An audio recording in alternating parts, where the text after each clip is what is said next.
Hey everybody, it's your boy Jax.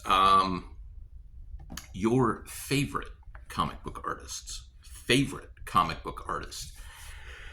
And today I am doing a pretty special video for me. It's not about artwork, it's a couple comics, but it's not about comics or toys or actually one toy.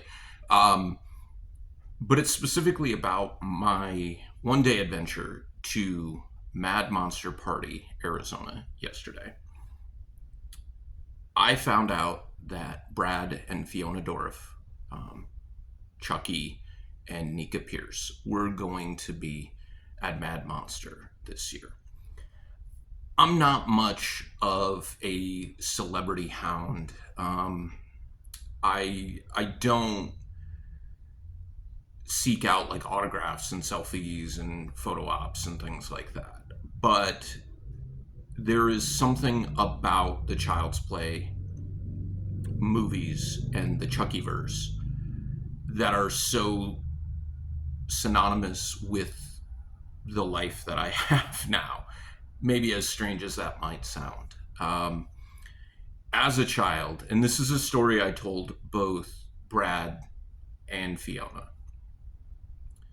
As a child, I was terrified of horror movies, right? Would watch them, yeah, because they were on, but then I would have trouble sleeping, or I'd get really anxious, which, kind of like looking well into the future for me. And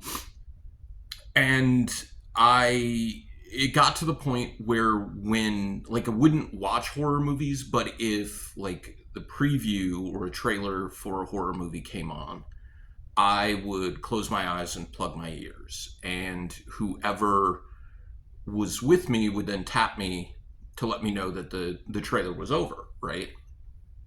And this happened, I don't know, maybe until I was like 8 or 9 or 10 or something like that. And then I was just like, just stay away from them altogether.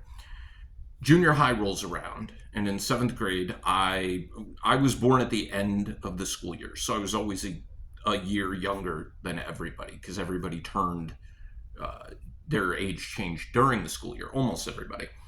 And so I was 12 in my 7th grade year, and here in Tucson, I'm not sure other places in the country if you have 7-Elevens or Circle Ks or whatever. We had a Circle K around the corner from our house.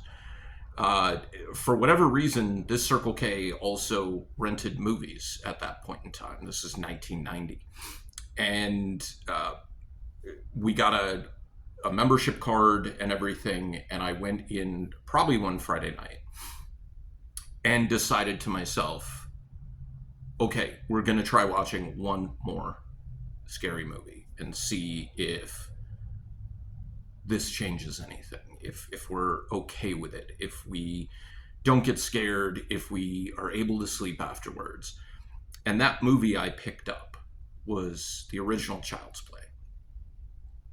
And that began a now 35-year-long love affair with horror, which has culminated with going to my first horror con, also going to my first show as a fan since 2010, I think. Every other show that I've gone to in that time frame, I've tabled at, right? Like, I never went as somebody who was just going to see things and buy stuff and things. Like the most recent Phoenix Fan Fusions, yeah, I'm also a fan, but I'm there to table.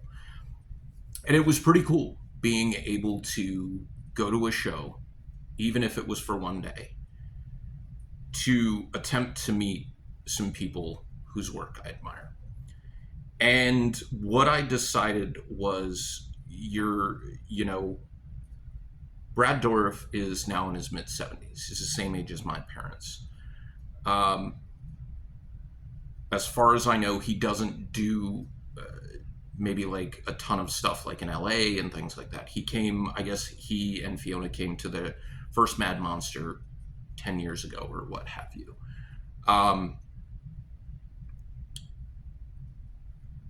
And I'm not, I don't ask to take selfies. I don't look for autographs and things like that. But because of what this singular movie and then the what it's brought about for me, the franchise itself, it's brought about for me. All my feelings, all my uh, my fifis, if you will, the nostalgia. Just it made sense to go to get a photo op, to stand in line with my knee to get autographs and to talk to Brad and Fiona. Um, and so we get to the show, and I was also encouraged by my coworkers. I have to give them some credit. I brought it up in our team's chat when I found out that they were going to be there, and I was just like, I don't know, man, this is going to be expensive. And they were like, "What? Like, if this is your favorite horror movie actor, like, what are you, crazy?" Like, and then a couple of other people that I was just like, talk me out of it, and they were like, "No, you need to do this." Um, they don't always say, but they often say, never meet your heroes, never meet people you're a fan of, because it ruins the illusion of how you see them and things. And to some extent, I would say that's true. Something I have learned about the horror community: the horror community is fairly tight knit. Like, people have a passion for horror, just like they do with comics, just like they do with wrestling, music, so forth. But a lot of the actors and creators and stunt people and makeup effects people do this because they genuinely love it, and they seem, for the most part, to love their fan base, right? Um, in fact, I've heard nothing but positive reviews about like 90%. I would say more than 90%. Almost all, except for maybe one guest. And I can't confirm it because I didn't meet them or anything. That people, celebrities were gracious, and they were wanting, to take pictures and, shake hands and give hugs and listen to your stories and things like that. And I've often held, for a long time, I've held the idea that the people who are in these movies that do these horrific things are often some of the most down to earth, genuine human beings. And I can say, in the four people that I met this week, one person I've already met, but got to talk to him a little more in depth this time around. I that is just reaffirmed with me. I got to talk to Bill Johnson, who played Leatherface in Texas Chainsaw Massacre 2. And I brought that up to him. And he goes, well, I mean, in order to do these types of things and to play these types of characters, you need people who are really, really stable. And like, that sounds like such a simple, logical thing, right? Like, well, if you're going to be an actor, you need to be stable, right? But I get that makes sense, because you have to turn it on when the cameras start rolling, but then you have to be able to turn it off and let go of all that, right? And there are other people who are like insane method actors who get into these characters, and like, if they're playing a period piece, they won't seek out medical help because there wasn't medical help available at that time frame. And they, Shia LaBeouf like pulled out one of his teeth and scarred his face and converted to Christianity. And what's his name, that Daniel Day-Lewis, like, didn't get any medical help and almost died of pneumonia because he was, playing a turn of the century guy in Gangs of New York. Like, just really odd stuff that it's just like, I get it, but it's also acting. It doesn't mean you live that life, right? Like, you're not actually a serial killer. You are Bill Johnson, who then puts on the mask and picks up the chainsaw. But you're not actually Leatherface, right? You're not actually going home and eating people. So I thought I would, have some coffee after I woke up a little bit and do this video. And it's going to be a little bit longer than your standard videos because this is just something that is kind of a first time for me. And I'm probably going to get a little bit emotional, so don't make fun of me in the comments. I mean, you can, it's fine. I'll probably make fun of you at the same time, but with my horror mug that I got a few years ago. So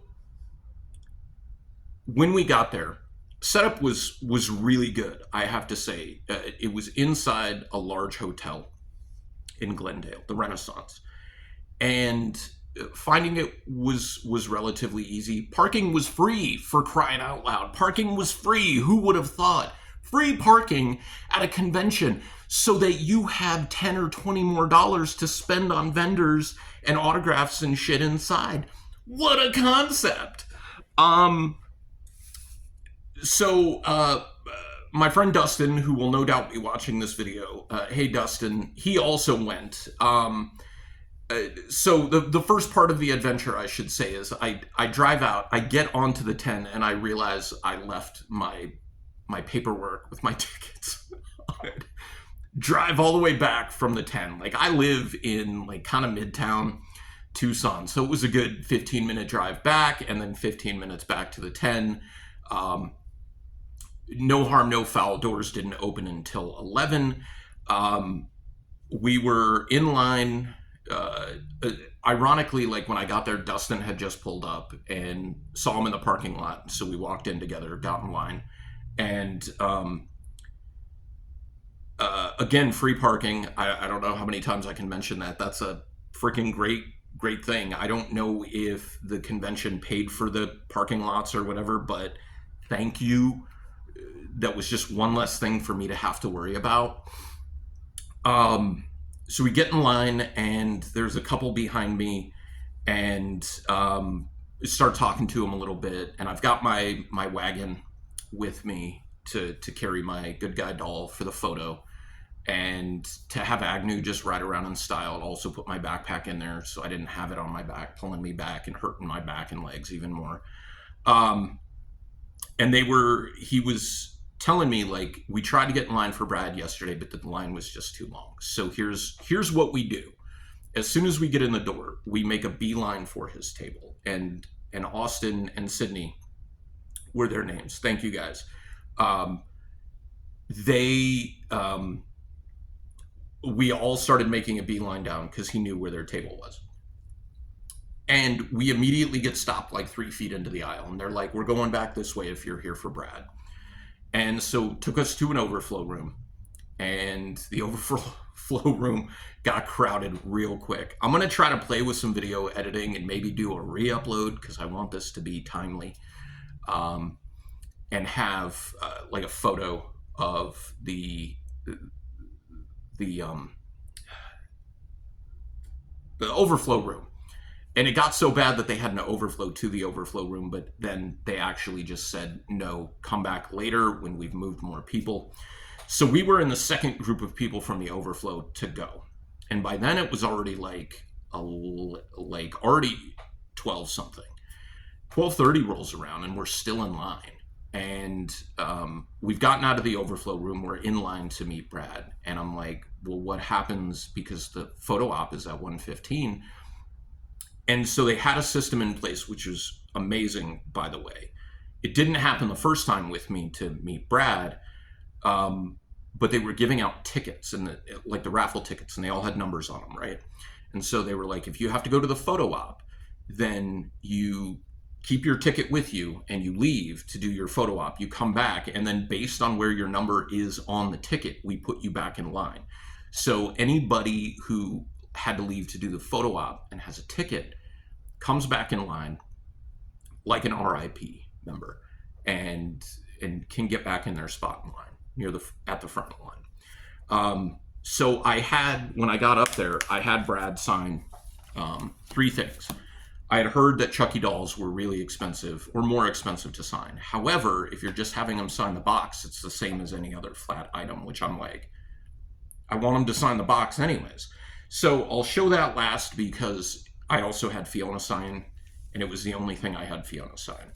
So first I have my Child's Play 2, #1, first Chucky.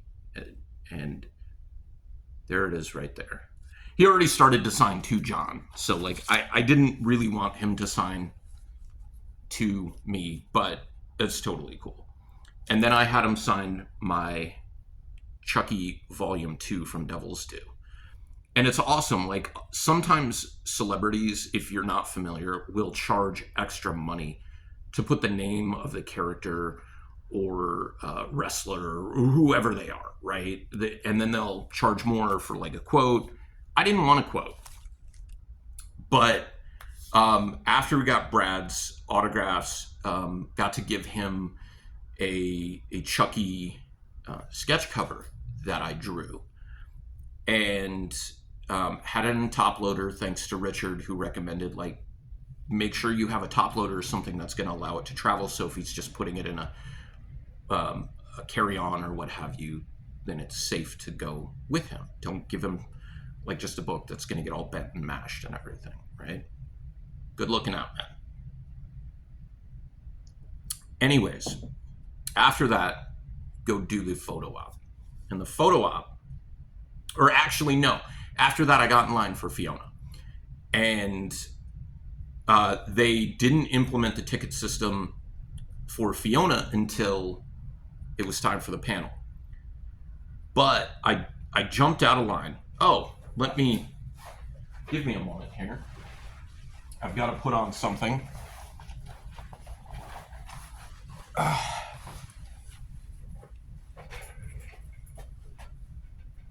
My new Chucky denim jacket. It is also purple, which is my favorite color. And made by a seamstress called Holding Aces. If you want to follow her on Instagram, Holding Aces, I will put the link to her Instagram in the description below. Picked this up, like the booth was right next to where we were with Fiona's line, because it was Brad's line and then Fiona's line was right next to him. So waited in line and then had to leave to go get my photo op, right? Perfectly understandable. The photo op was the main reason I was going. So we're standing in line for the photo op. And I decided Agnew's going to be in the photo a while ago. And then I wanted to do where the good guy box is open and there's no doll in it. So it looks like Chucky has escaped because I'm posing with Brad and Fiona.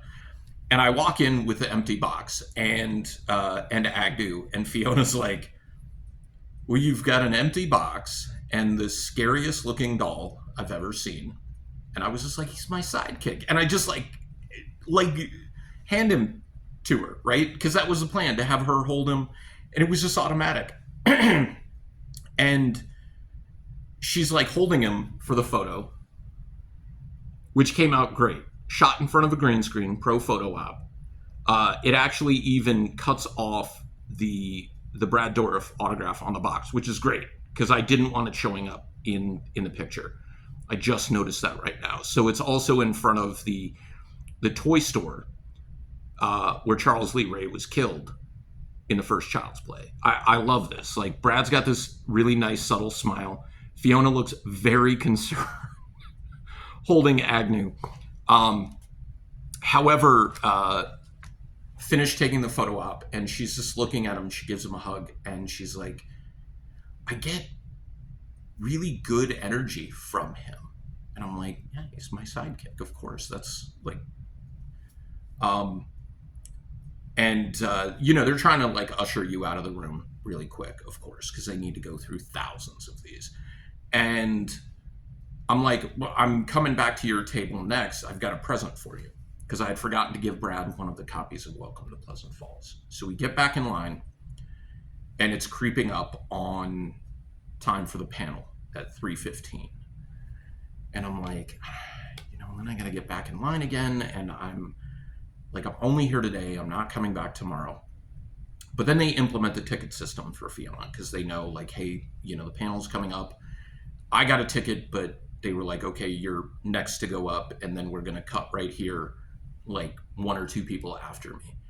And getting a little anxious, but I'm like, I'm here. I'm going to have a chance to, like, get my doll signed and talk to her, and I have my books pulled out.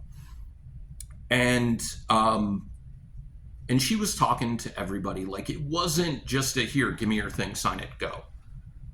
Which was truly awesome, right? You got a few minutes to talk to somebody. And so I told her the same story that I told Brad about, and that I told at the beginning of the video about how Child's Play really changed my life when it comes to horror. And just how I view movies and how I wanted to make Welcome to Pleasant Falls. And I asked her, I was just like, if I give, like, this is what I wanted to give you, would you read them? And she's like, absolutely. And I was like, okay. So I gave her both the Phoenix cover for chapter 1 and what I'm now calling A Day in the Life of, the one shot. And I'm like, okay, so read A Day in the Life first and then read chapter 1, because you'll get an idea of who the characters are, and then you can kind of start at the beginning. And had her sign my Good Guy doll box, along with Brad having signed it. So Brad is signed right here, and again signs and then puts Chucky, and then Fiona signs right here and then puts Nika on it, which was really, really cool because, like I said, a lot of times celebrities will charge extra to write the name of the character that they want. I didn't even ask them to do that. Like, my whole thing was just, I wanted everybody to sign in different colors so that months or years from now, when my memory goes, I can be like, okay, that's Brad, that's Fiona, that's Christina Elise, that's Alex Vincent, who I've said a number of times are coming to both Tucson Con and Gathering of the Ghouls. So this guy is going with me on another journey up to Phoenix. And then on one day, we'll go to Tucson Comic Con as well.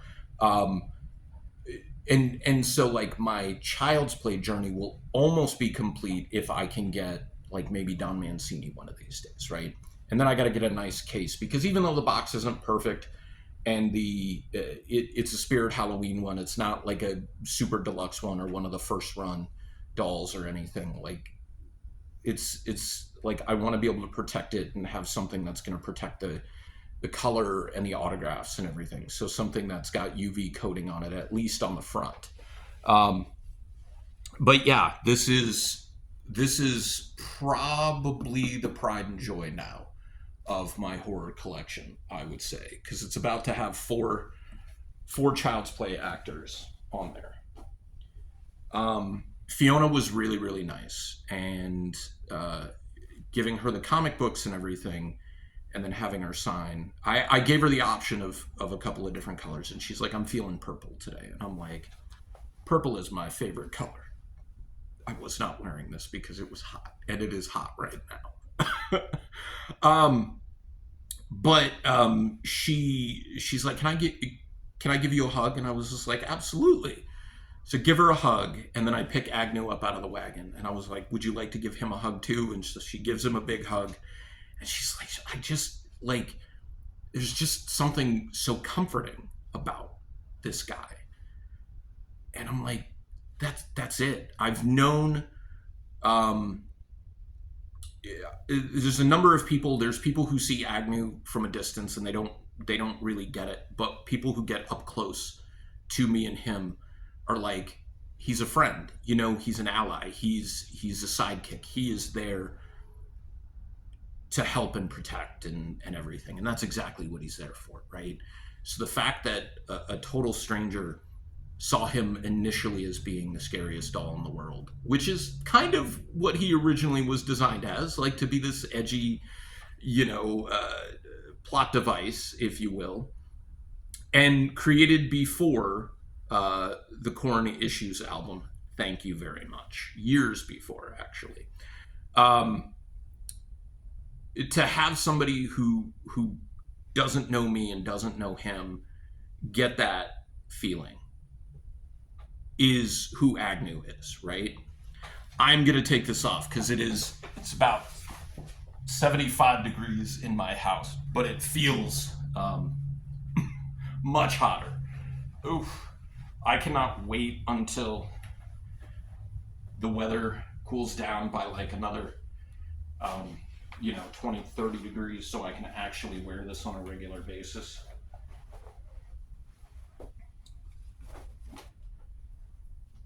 So, finish up talking to Fiona, and I walk around a little bit. And it's 4:30, 5 o'clock, or whatever. Oh, go to the panel. The Q&A was great. Just listening to stories of them both making movies, television, things like that. And Fiona said that the best advice her dad ever gave her, which he freely admits to not being that wise and everything, but that's always like the measure of how parents are. Like my mom always feels like she was not a good mom or she was not good enough, and she was an amazing mom. So Fiona said the best advice her dad ever gave her was pretty simple and basic, and she said it didn't make sense at the time, but later it made crystal clear sense. Was, look kid, there's a line and you have to be prepared to just step over that line. And that's not just true with acting, like that's true with life. There's always going to be a line, right, that says you can't move past it, or says you have to move past it in order to get what you need or want, or to meet certain expectations for yourself and exceed them. You have to step over that line, and you just have to do it. And then it was some other great questions being asked. I hope they put out a video of it because they were recording. So my last stop was to talk to Kane Hodder, who I last saw in 2008 at San Diego Comic-Con. And he was also extremely personable. He was talking to somebody ahead of me and ahead of that person.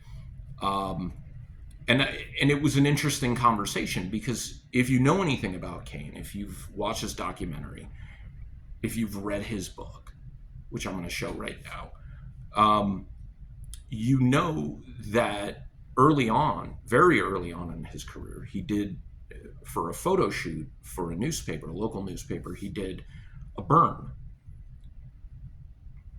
And that burn went extremely wrong. And he could have been killed. And so he was talking to this person about, I talked to him about something different, but he was talking to them like, I guess, they were like, do you thank God every day that you're alive? And he goes, no, not really.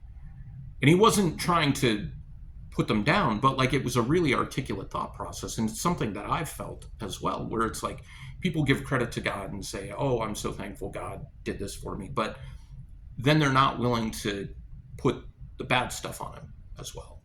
And I'm just sitting there or standing there and I'm like, somebody else who thinks the same way. And he's not like, I don't believe in God, but he's just like, if you're going to give praise and credit to somebody for all the good things, like, why would you not give blame and credit for the bad things that happen? You can't have it only one way. It goes both ways. And I was just like, yeah.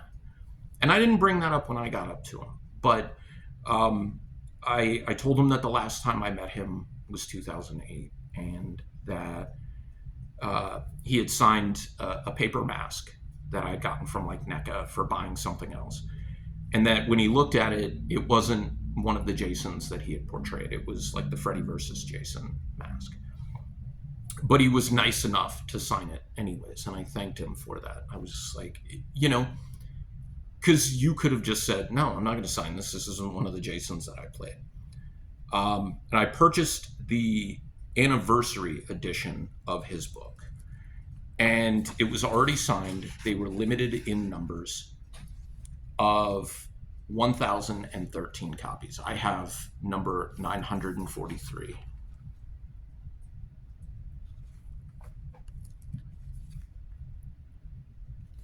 back has machete on it. Um, I thanked him for not just being an icon in the horror industry. I thanked him because in these stories about his life, it's not just about his life as a stuntman and an actor and a horror icon. It is about the tragedies that he's faced, and there have been a number. The burn is just one of them.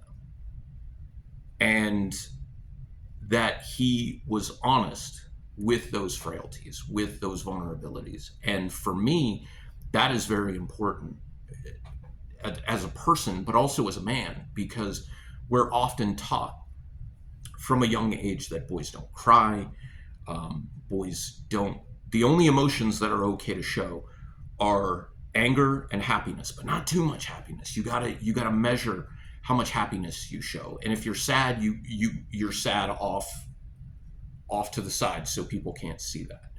And reading a guy who's played Jason Voorhees, one of my favorite horror movie characters of all time, second only to Chucky,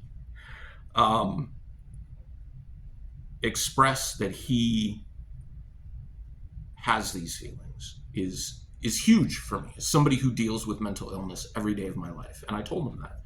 And he asked me if I had those dark thoughts of suicide. And I was just like, no, not really. Like a while ago, a long time ago, like 98, I think was like the last time I thought about it.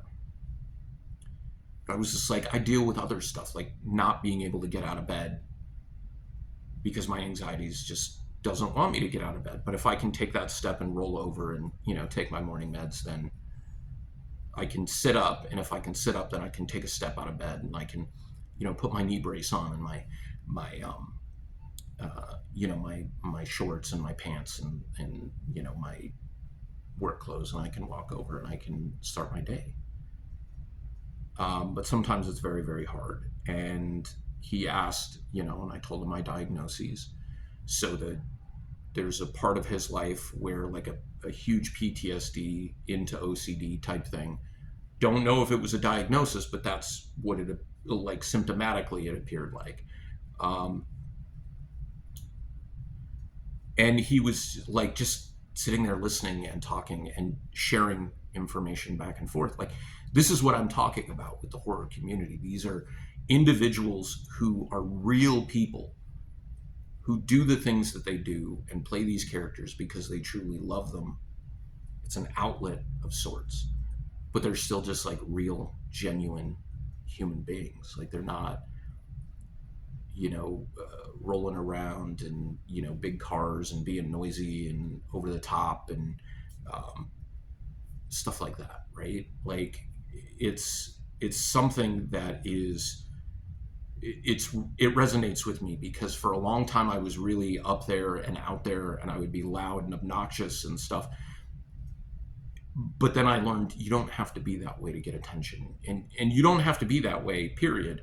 And you also don't need to get attention, right? Like, do what you do because you love to do it and put out the energy that you need to put out for it.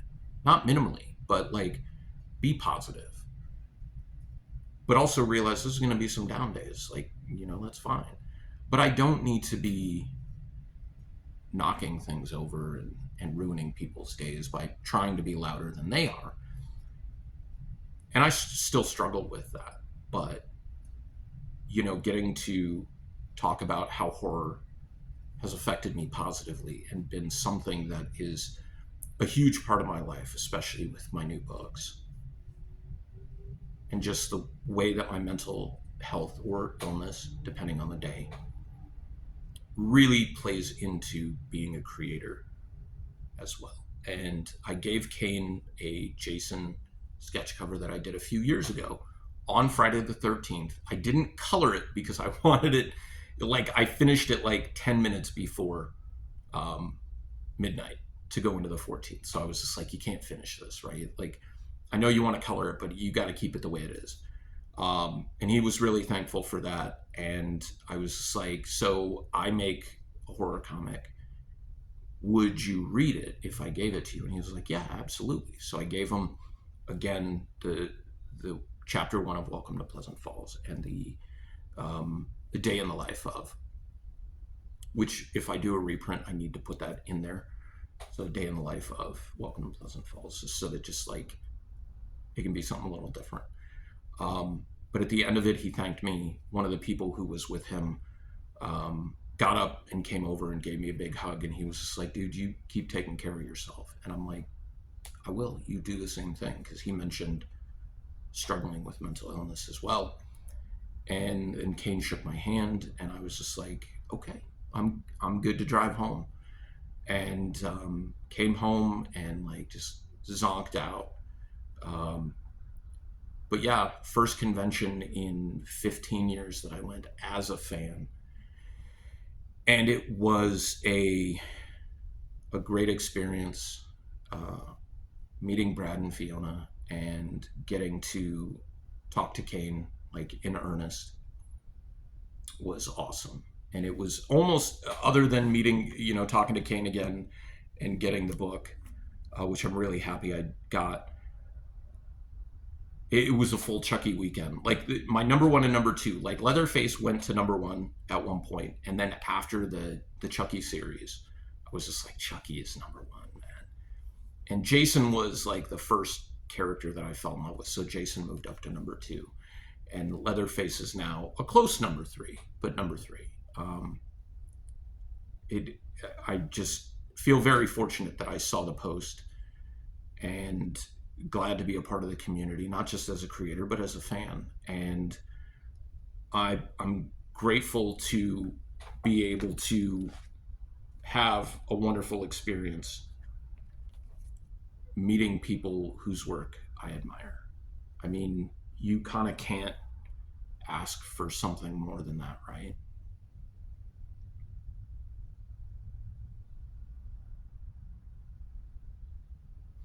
I'm not going to cry.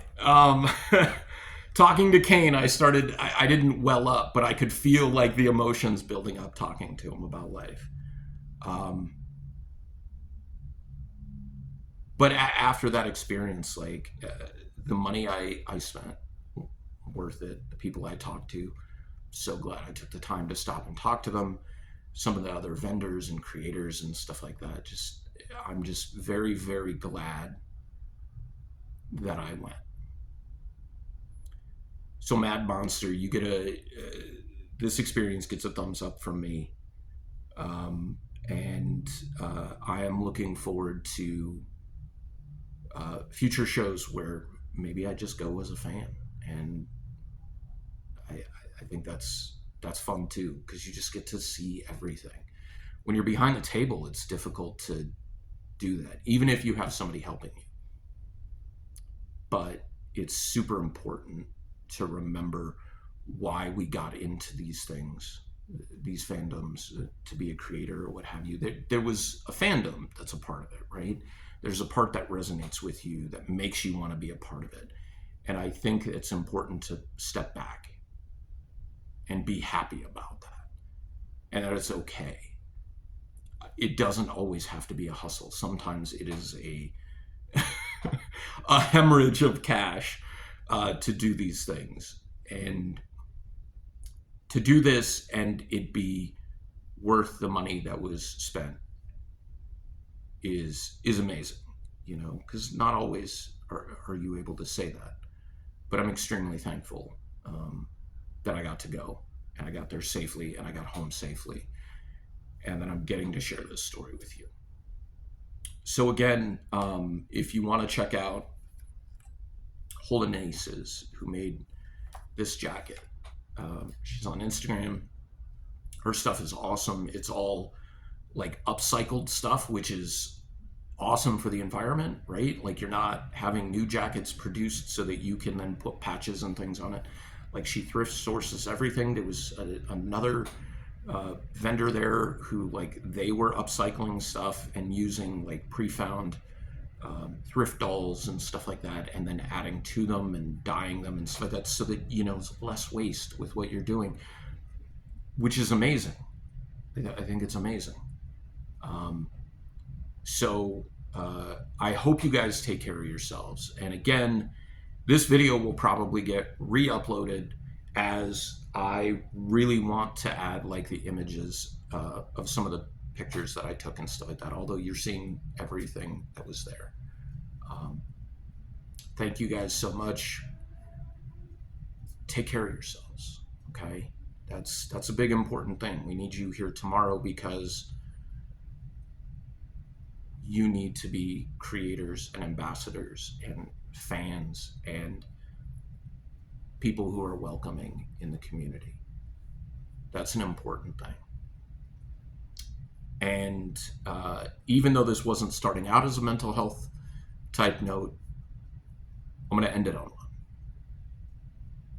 The world is better off with you here. Until next time.